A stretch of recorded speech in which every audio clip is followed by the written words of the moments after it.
Hello दोस्तों, welcome back to my YouTube channel इसके study platform. तो आज मैं आप लोगों के बीच लेकर आई हूँ DSC 3 wild life conservation and management. तो इसके अंदर जो भी टॉपिक्स आते हैं, आज कुछ टॉपिक्स को मैं डिस्कस करूँगी, उसके बाद वन बाय वन करके मैं इसके सारे टॉपिक्स को डिस्कस करूँगी। तो सबसे पहले आज मैं डिस्कस करूँगी वाइल्ड लाइफ, उसके बाद है फेकल सैंपल्स, और उसके जो कार्निवोर्स होते हैं वो hair identification, census method and pug marks. तो इन सब टॉपिक्स पर आज हम लोग डिस्कस करेंगे। तो सबसे पहले चलिए हम लोग देखते हैं वाइल्ड लाइफ। तो इसका हम लोग इंट्रोडक्शन देखेंगे। Wild life is a term that refers to animal that are not normally domesticated.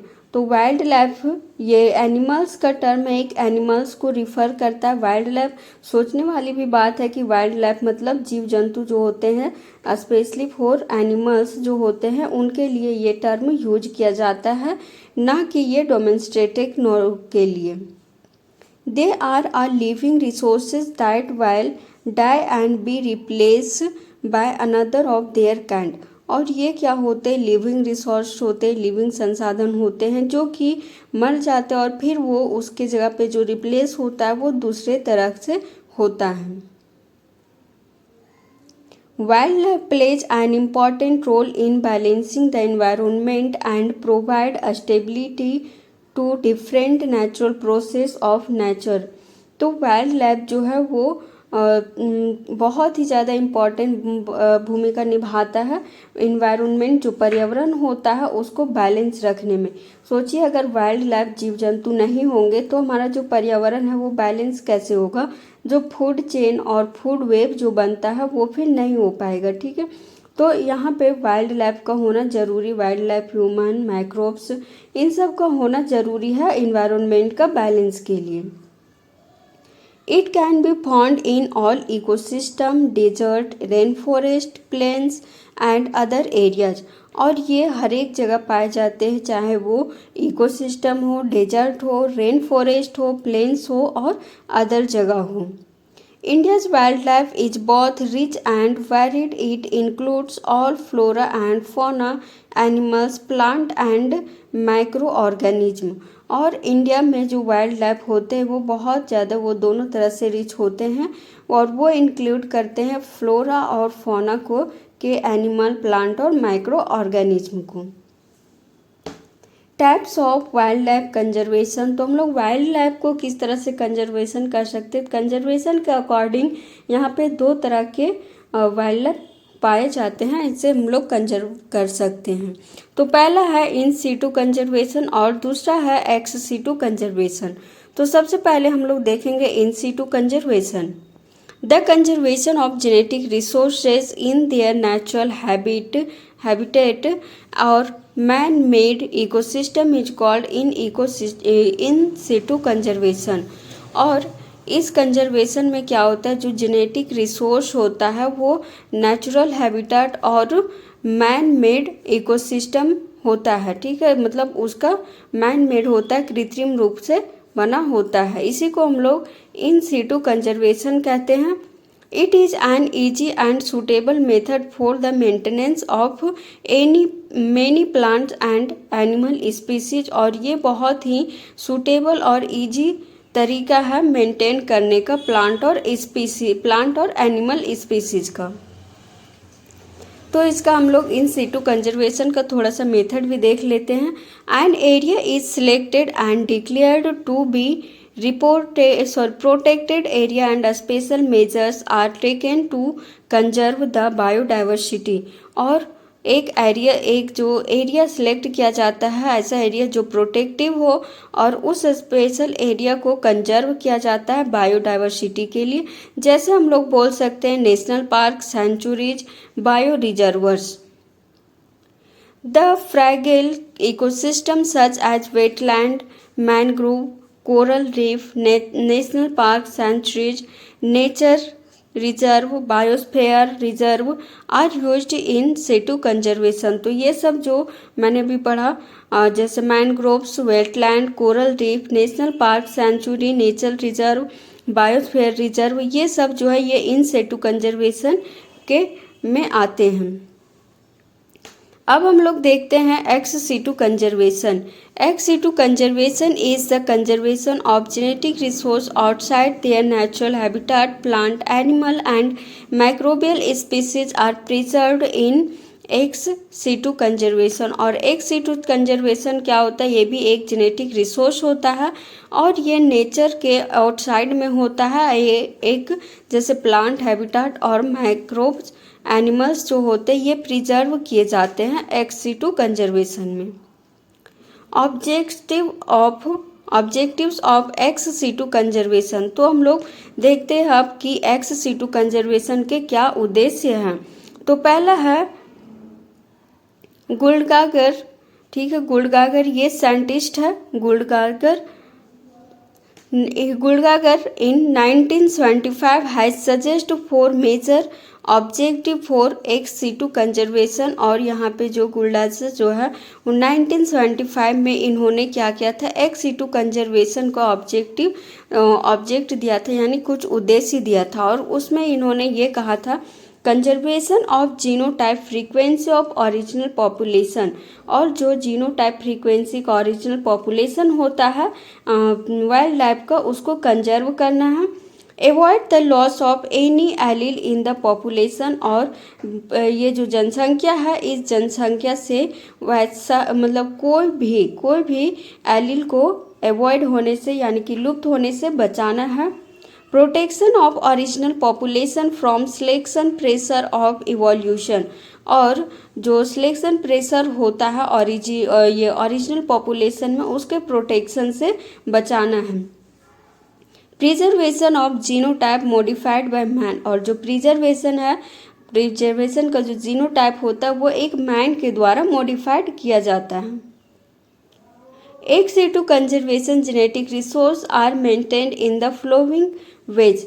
और एक्स सिटू कंजर्वेशन में कुछ ऐसे जेनेटिक रिसोर्स है, संसाधन है, जिससे हम लोग जो वाइल्ड लाइफ होते हैं उन्हें मेंटेन कर सकते हैं। तो सबसे पहले जूज फॉर एनिमल, जो जूलॉजिकल पार्क जिसको हम लोग बोलते हैं, जो कि एनिमल्स के लिए है।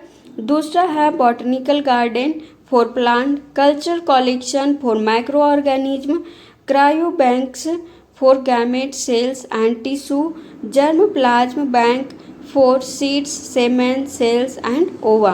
तो ये अलग अलग प्रकार के कंजर्वेशन प्लेसेस हैं। Causes of depletion of wild life. तो वाइल्ड लाइफ के डिप्लीशन कैसे हो रहा है वो हम लोग देखते हैं कि कमी कैसे हो रहा है इसमें। जो वाइल्ड लाइफ से कुछ ऐसे जीव जंतु जो कि लुप्त होते जा रहे हैं, तो क्यों हो रहे हैं, तो पहला कारण है यहाँ पे डिग्रेडेशन ऑफ इकोसिस्टम में कमी, loss of habitat, loss of mobility, pollution, limitation of expensive of vegetation, international trade, deforestation, hunting, hydro electric project, poor breeding potential in wild animal, natural climates such as flood, drought, fire, epidemic etc। तो इन सब के वजह से जो wild life है वो डिप्लीस होते जा रहा है। Method of conservation of wild life. तो यहाँ पे कई मेथड है वाइल्ड लाइफ के कंजर्वेशन करने के। तो सबसे पहला है knowledge of wild life. For proper management of wild life through knowledge of the ecology of wild animal is essential. तो वाइल्ड लाइफ का प्रॉपर मैनेजमेंट करने के लिए सबसे पहले वाइल्ड लाइफ को मैनेजमेंट करना कैसे करना है, इसका नॉलेज होना बहुत ज़्यादा ज़रूरी है। दूसरा है appointment of official. This official should have love for wild life and they should be given required training. और जो ऑफिशियल्स होते हैं, कुछ ऑफिसर्स जो होते हैं जो वाइल्ड लाइफ का कंजर्वेशन करते हैं, तो उन्हें ट्रेनिंग की आवश्यकता होती है, उन्हें ट्रेनिंग देना चाहिए ताकि वे जो वाइल्ड लाइफ होते हैं, एनिमल्स होते हैं, उनका संरक्षण अच्छे से कर सकें। नेक्स्ट थर्ड नंबर है protective laws. The government level to prevent the exploitation of endangered species. और जो प्रोटेक्टिव लॉज जो होते हैं, कुछ मतलब गवर्नमेंट को ऐसे कानून बनाने चाहिए जिससे जो वाइल्ड लाइफ है उन्हें संरक्षित रखा जा सके। India was the first country to enact a wild protection act. और इंडिया ऐसा फर्स्ट कंट्री है जिसने वाइल्ड लाइफ के प्रोटेक्शन के लिए कानून बनाया। तो देखिए यहाँ पे 4 प्रकार के कानून है। पहला है the wild bird and animal protection act in 1887।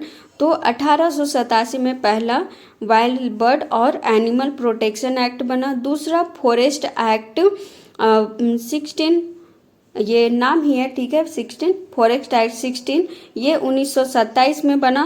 तीसरा है Indian board for wild life, ये 1972 में। और चौथा है the wild life protection act in of 1972, और फिर चौथा 1972 में बनाया गया। तो अब हम लोग देखेंगे importance of wild life. Wild life की क्या आवश्यकता है, क्या महत्व है इसका, वो देखेंगे। Wildlife maintains balance in ecosystem. The interdependence of plant and animals is very essential। और जो वाइल्ड लाइफ है वो मेंटेन करते हैं इकोसिस्टम के बैलेंस को, और ये प्लांट और एनिमल जो होते हैं वो बहुत ही इसेंशियल है इसके इंटरडिपेंडेंस के लिए। Wild life provides nutrition to human. और वाइल्ड लाइफ जो है वो ह्यूमन को न्यूट्रिशन प्रदान करते हैं।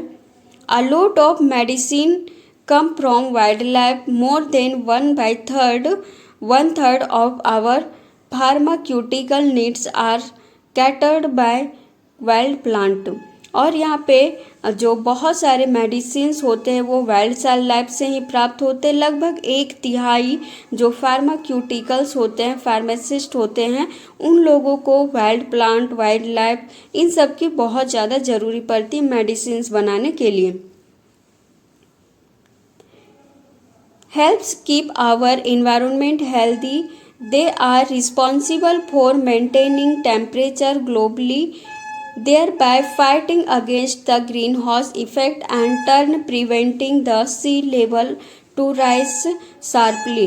और यहाँ पे क्या है कि ये जो ग्लोबल वार्मिंग हो रहा है आजकल, जो ग्रीन हाउस प्रभाव पड़ रहा है, उससे भी हमें संरक्षित करता है।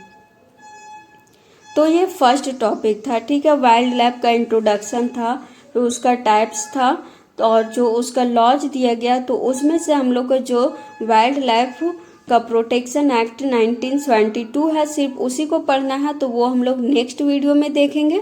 और अभी वाइल्ड लाइफ तो हम लोग देख लिए। अब हम लोग देखेंगे फेकल एनालिसिस इन अनग्लूएट कार्निवोर्स। तो एकदम मैं सिलेबस के अकॉर्डिंग ही बता रही हूँ, जिस तरह से आपका सिलेबस में दिया गया है उसी तरह से मैंने वीडियो बनाया है, ठीक है। तो वाइल्ड लाइफ के बाद अब हम लोग देखेंगे फेकल एनालिसिस इन अनग्लूएट कार्निवोर्स। तो ये है collection of stool in empty container for the diagnosis of a patient is called fecal sample collection. During the collection, it is necessary that the sample does not touch the surface of toilet। तो यहाँ पे ये collection होता है, ये जो फेकल analysis है ये एक तरह का कलेक्शन होता है। और जैसे मतलब एक खाली कंटेनर होता है, तो डायग्नोसिस यानी कि उसमें कोई प्रॉब्लम है क्या, तो उसमें जो उसका स्टूल होता है, फेकल सैंपल होता है, तो स्टूल को कलेक्ट किया जाता है। और किसी पेशेंट, बीमार पेशेंट रहता है, तो उससे हम लोग बोलते हैं कि थोड़ा सा अपना स्टूल दे दो, या फिर अपना जो कफिंग हो रहा है तो कफ दे दो। इस तरह से निकाल कर और फिर उसे डायग्नोसिस किया जाता है कि उस पेशेंट में क्या प्रॉब्लम है। तो इसी को बोला जाता है फेकल एनालिसिस। और ये बहुत ही ज़्यादा नेसेसरी है कि जब हम लोग किसी का फेकल को लेते हैं डायग्नोसिस करने के लिए, तो वो किसी सरफेस में टच में ना आए।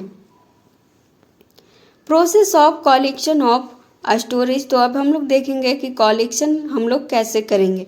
Take a clean container for collection of sample. तो सैंपल को कलेक्ट करने के लिए सबसे पहले हम लोग एक क्लीन कंटेनर लेंगे। Store the container in fridge in the sealed plastic bags. और एक सील्ड मतलब प्लास्टिक बैग में सील्ड करके और उस कंटेनर को हम लोग फ्रिज में रख देंगे। उसके बाद तो ये 2 मेथड था, ठीक है। अब है एनालिसिस ऑफ फेकल। अब हम लोग उस जो फेकल लिए थे, मतलब उसका जो सैंपल लिए थे, उसका अब हम लोग क्या मतलब कि उसका एनालिसिस कैसे करेंगे वो देखेंगे। तो सबसे पहले यहाँ पे visual examination. After collection of fecal, the visual examination is done like color of the faces and its texture. और जब हम लोग कलेक्शन ले लेते हैं तो फिर उसका विजुअल एग्जामिनेशन करते हैं, मतलब उसे हम लोग जांचते परखते हैं और कलर वगैरह केमिकल्स वगैरह यूज करके उसका टेक्सचर करके और उसमें परखते हैं. Visual is identified that any mucus or blood present in the fecal or not. और फिर हम लोग देखते हैं कि उस fecal में कोई mucus कोई blood present है या नहीं है. The pH of the fecal is also known as pH paper using pH paper. तो pH जो fecal होता है उसका pH को हम लोग pH paper के यूज करके उसकी pH जो फ़ारेनहाइट टेम्परेचर होता है उसको जान सकते हैं. दूसरा है microbiological analysis. To know the presence of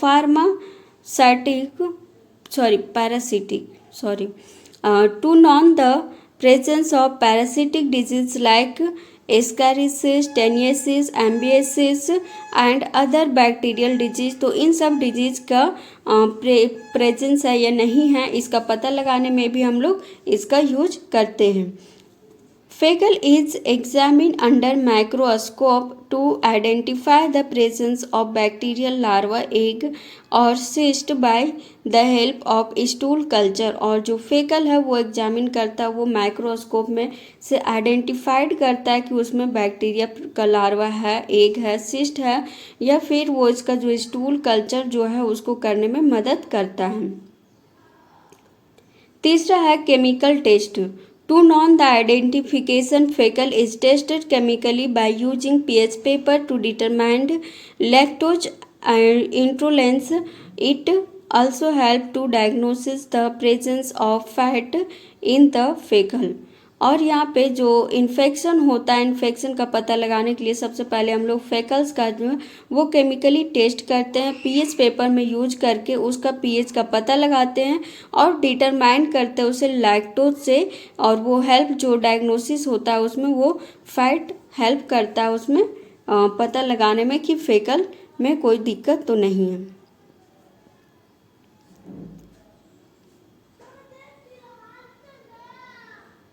अब है यहाँ पे फेकल सैंपल. ठीक है, फेकल का सैंपल कैसे होता है वो देखेंगे.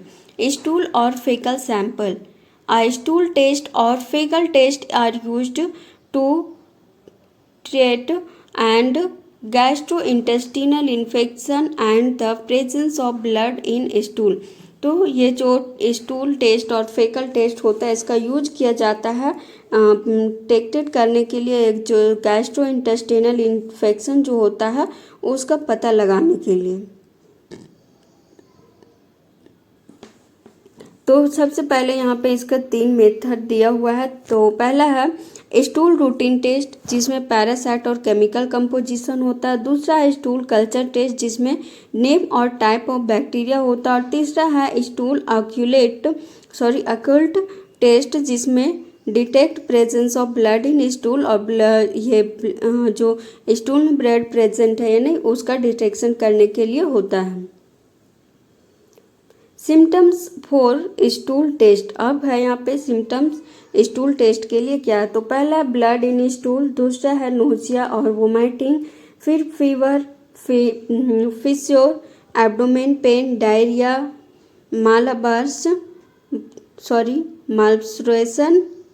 माल्सब्रेशन इंटेस्टाइन. तो ये सब सिम्टम्स है स्टूल टेस्ट के लिए. नेक्स्ट है collection of stool sample. Collect morning stool sample in plastic और ग्लास बॉटल. तो यहाँ पे मॉर्निंग में स्टूल को लेना है टेस्ट के लिए ग्लास बॉटल या फिर प्लास्टिक बॉटल में. Do not use match boxes और एब्जॉर्बेंट मटेरियल. मैच बॉक्सेस और एब्जॉर्बेंट मटेरियल का यूज नहीं करना है. Patient should avoid meat product, pain killer, iron tablet, vitamin C. और जो पेशेंट है उसको जो कुछ जैसे pain killer, iron tablet, vitamin C ये सब जो है इस सब से अवॉइड करना है.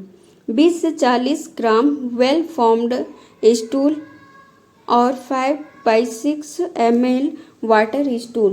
तो यहाँ पे सब जो 20 से 40 ग्राम उसका जो स्टूल है वो लेना है water stool. Should be examined with in 1 hour of collection, और 1 आवर के कलेक्शन के लिए उसे एग्जामिन करना यानी कि रखना है। Avoid urine and water mix in stool, तो यूरिन और वाटर को मिक्स करना है स्टूल में। कलेक्शन वाटरी ब्लड और म्यूकस पार्ट ऑफ स्टूल, और फिर वाटरी ब्लड और म्यूकस पार्ट को जो स्टूल का है उसको कलेक्ट करना है। Specimen should not be left uncovered, और जो स्पेसिमैन है वो अनकवर्ड नहीं होना चाहिए, उसे अनकवर्ड नहीं छोड़ना चाहिए। 10% फॉर्मल स्लैंड प्रिजर्वेटिव, और 10% जो वो फॉर्मल स्लैंड जो है वो प्रिजर्व करना है। तो अब हम लोग देखेंगे यहाँ पे hair identification. Hair analysis is the chemical analysis of hair sample. It also refers microscopic analysis of hair, और ये जो हेयर एनालिसिस होता है वो एक केमिकल एनालिसिस होता है हेयर सैंपल्स का, और ये रिफर्स करता है माइक्रोस्कोपिक एनालिसिस ऑफ हेयर का। It is the process which is widely accepted in the field of forensic science and also useful in environment toxicology. So the field of medical science hair analysis is also an important part. और जो ये जो process होता है वो accept किया जाता है फोरेंसिक साइंस के द्वारा, और ये अल्सो मतलब ये यूजफुल होता है एनवायरनमेंट टॉक्सिकोलॉजी के लिए, और ये मेडिकल साइंस में जो हेयर एनालिसिस है वो बहुत ही ज़्यादा इम्पॉर्टेंट पार्ट होता है। In this method different characters of hair under the microscope is studied, और बहुत तरह के जो कैरेक्टर्स होते हैं उसके हेयर से यहाँ पे स्टडीड किया जाता है। Hair analysis in forensic science. Hair analysis is used to the detection of many therapeutic drug and other drug like cocaine, heroin, benzodiazepines etc. ठीक है, तो ये इन सब जो हेयर एनालिसिस के लिए ये कुछ ड्रग्स होते हैं जिनका यूज किया जाता है। पहला कोकेन, हीरोइन एंड फिर है benzodiazepines. All the analysis of hair is not more impressive them blood, और यहाँ पे सभी हेयर एनालिसिस के लिए कोई ब्लड का इम्प्रेसिव जरूरी नहीं होता है। The hair analysis help to identify the crime, और ये जो हेयर एनालिसिस होता है वो क्राइम को आइडेंटिफाई करने में हेल्प करता है।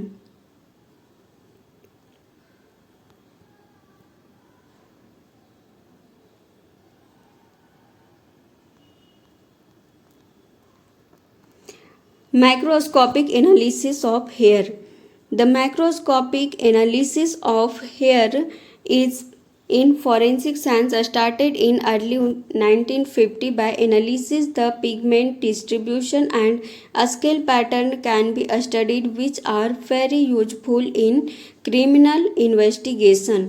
और यहाँ पे जो माइक्रोस्कोपिक एनालिसिस में क्या होता है, जो फॉरेंसिक साइंस होता है वो स्टार्ट हुआ था 1950 में, और इसमें जो होता है वो स्केल पैटर्न का यूज करके इसका स्टडी किया जाता है क्रिमिनल इन्वेस्टिगेशन के लिए। The colour of hair is also studied which is matched with criminal, और यहाँ पे अगर क्रिमिनल के साथ हेयर मैच करता है तो उसका भी स्टडी यहाँ किया जाता है। Hair analysis in environment toxicology, तो एनवायरनमेंट के लिए हेयर एनालिसिस टॉक्सिकोलॉजी कैसे वो हम लोग देखेंगे। Presence of toxic substance which are harmful for the health can be studied for hair analysis, और जो टॉक्सिक सब्सटेंस के प्रेजेंस से जो हेल्थ पे जो है वो बहुत ही ख़राब इफेक्ट पड़ता है।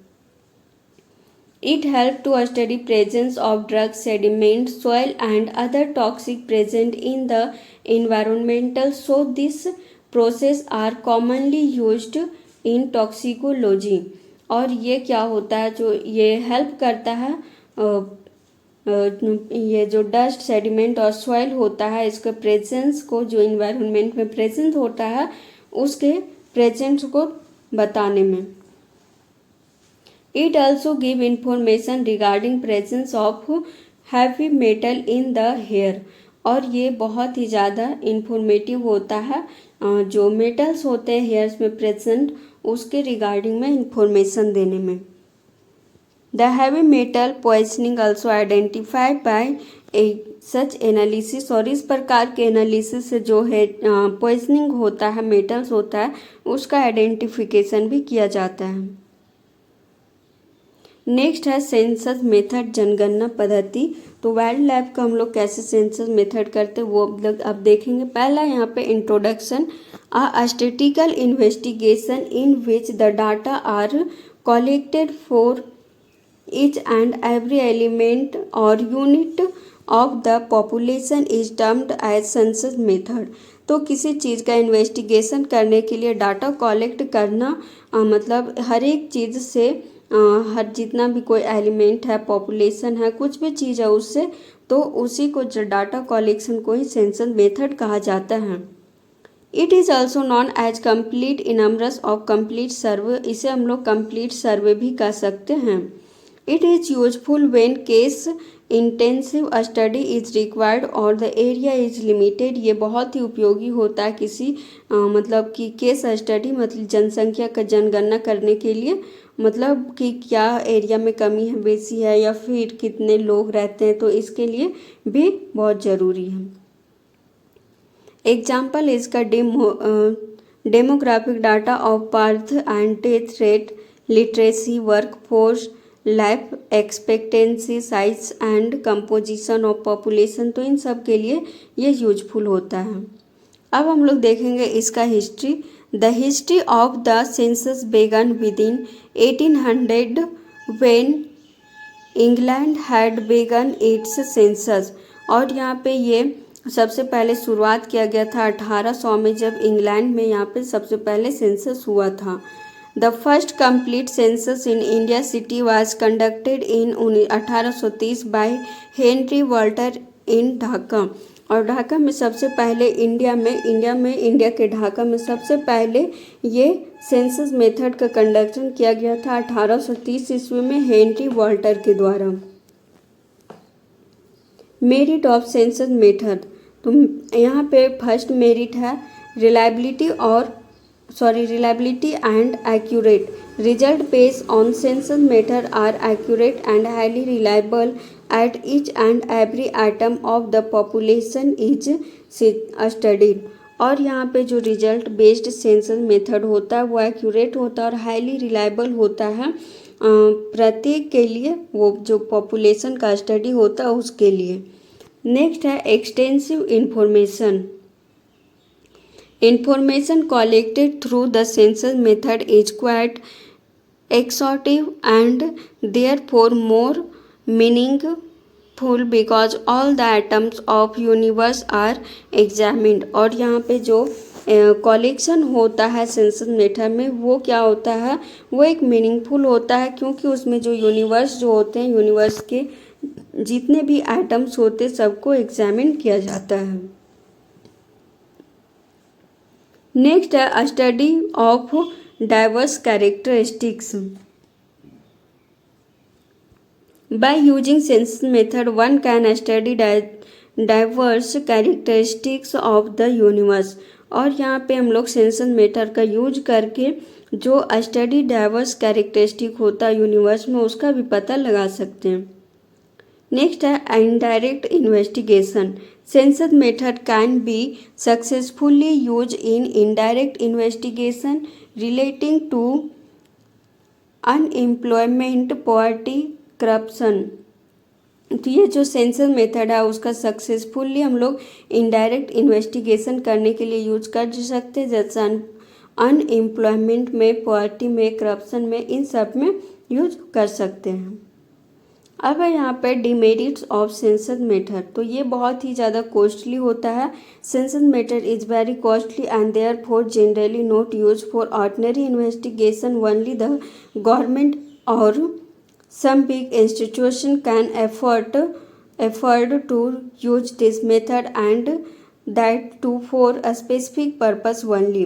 तो ये बहुत ज़्यादा कॉस्टली होता है, इसलिए इसे सिर्फ गवर्नमेंट ही करवा सकते हैं या कोई बड़ा इंस्टीट्यूट है तो वो ही करवा सकता है।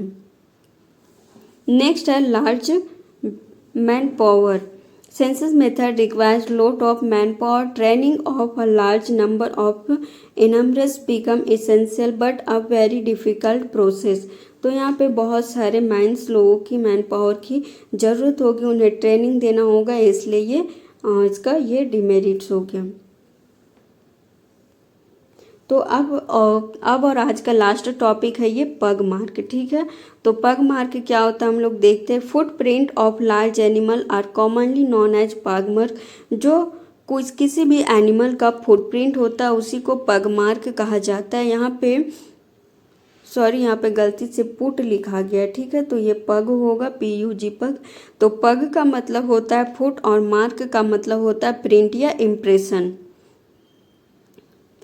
We human beings have unique fingerprint as well as footprint.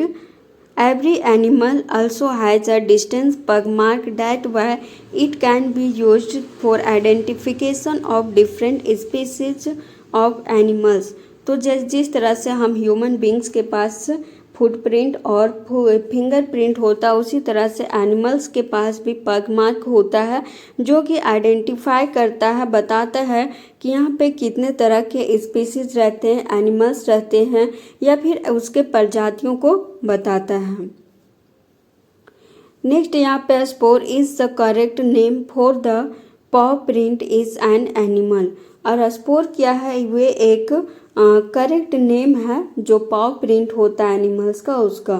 तो इस तरह से कुछ फुटप्रिंट जो है वो इस तरह से होता है और पग मार्क जो होते हैं एनिमल्स में वो इस तरह से होते हैं।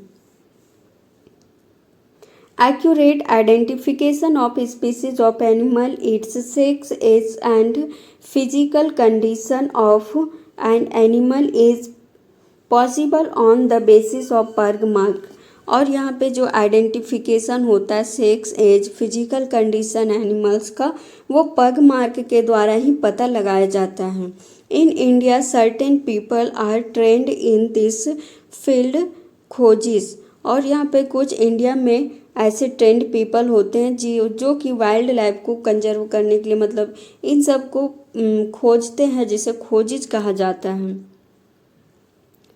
Location of pug mark. तो पग मार्क कहाँ मिल सकता है, तो ये एलोंग बैंक, रिवर बैंक मतलब नदी के किनारे, sand on lake, beach, reservoirs, desert area, forest path, road nearby, on mud, snow, farm, dust, dump, ground, ये सब में भी मिल सकते हैं। Rainy season, autumn best time, rainy और ऑटमन सीजन जो होता है, तो पग मार्क का कलेक्शन करने का ये बेस्ट टाइम होता है।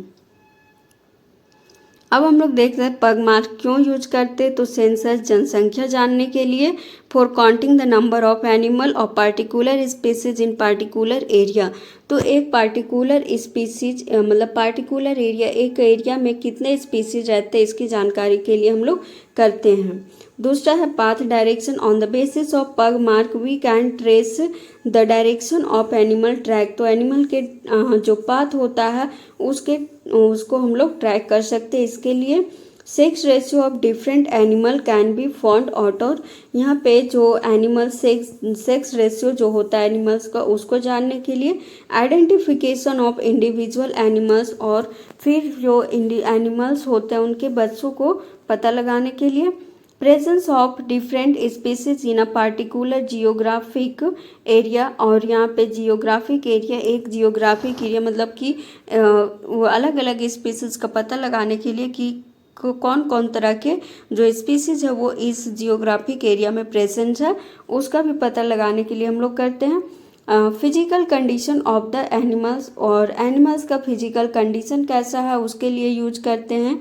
As of the animal can also be found out, और जो एनिमल्स है उसके एज को जानने के लिए भी करते हैं। नेक्स्ट है मेजरमेंट ऑफ पग मार्क। तो इसको हम लोग यहाँ पे PML पग मार्क लेंथ के द्वारा भी इसका मेजरमेंट कर सकते हैं। इसमें क्या करना है कि distance between the tip of farthest toe of the base of the pad, और जो पैर होता है उसका जो मतलब कि पंजा होता है एनिमल्स लोगों का, उसके टॉय जो होते हैं, तो टॉय के बीच में कितना डिफरेंस है उसका पता लगाते हैं PML के द्वारा। नेक्स्ट है यहाँ PMB, distance between the outer as of the first toy and last toy. तो इसमें PMB के द्वारा क्या करना है, फर्स्ट टॉय और लास्ट टॉय के बीच कितना डिस्टेंस है उसको जानने के लिए करते हैं। नेक्स्ट है front pug mark and hind pug mark. तो ये क्या होता है, ये front pugs are larger than hind. तो हिंड पग मार्क के तुलना में जो हिंड जो पग मार्क होता है, फ्रंट पग मार्क, वो बड़ा होता है। Forward point of two middle toes in front pug are nearly at the same level. और जो फॉरवर्ड पॉइंट होता है दो मिडिल टॉय के बीच में, वो फ्रंट पग के मतलब जो सामने वाला होता है वो लेवल है या नहीं, ये भी पता लगाते हैं। The forward point of two middle toy in hind pug are at different level. और जो यहाँ पे फ्रंट और हिंड के बीच में जो डिफरेंट लेवल होता है मिडिल टॉयज का, उसका मतलब लेवल का भी पता लगाते हैं। और मेल और फीमेल में कैसे होता है देख सकते हैं यहाँ पे। Male pug mark are nearly a square shape में होता है मेल का, और फीमेल पग मार्क है rounded top toy shape. Toy का शेप जो होता है वो राउंडेड होता है। फीमेल का होता है कि ये स्क्वायर शेप में होता है और इसमें एलोंगेटेड होता है। और ये है कलेक्शन ऑफ पग मार्क। पग मार्क का कलेक्शन कैसे करें, तो PIPS पग इम्प्रेशन पैड से, टाइगर ट्रेसर से, डिजिटल फोटोग्राफी से। ठीक है, तो वीडियो पहले ही देख के आप लोग घबराइएगा नहीं कि बहुत ज़्यादा लंबा टॉपिक है। लंबा तो टॉपिक है मतलब कि बहुत लंबा वीडियो, लेकिन इसमें बहुत सारे टॉपिक्स को डिस्कस किया गया है। ठीक है,